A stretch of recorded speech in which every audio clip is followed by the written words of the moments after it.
伫恒春啊，酿出这个温度18.7啊，比台北搁爱较低啊。前气象局的局长嘛，陈明典伊就讲啊，这落雨的关系啊，尤其目前是落山风的季节，规工全部拢集集的强阵风，所以呢，这个差不多等于是轻度风台的威力。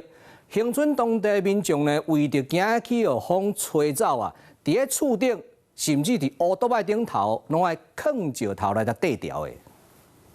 落山风上头，当地居民惊车徛咧对刹车，所以就想出这个办法。用石头啦，这样吧，这样。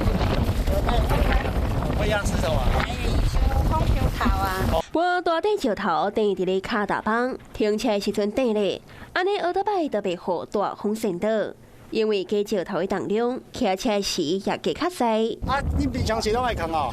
因为风太大了，有的人会了。伫奥多摆的卡达邦顶一粒石头，这个奇景就发生伫恒春，受到东北季风影响，昨暝9点外，恒春暗时降到18度7，比台北的19度8还阁较冷。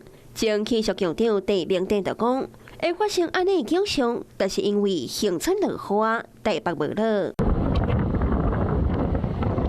当年10月到过当年4月，东北季风拢会搬山岭，先对恒春半岛，瞬间的强度和一个轻度风台差不多。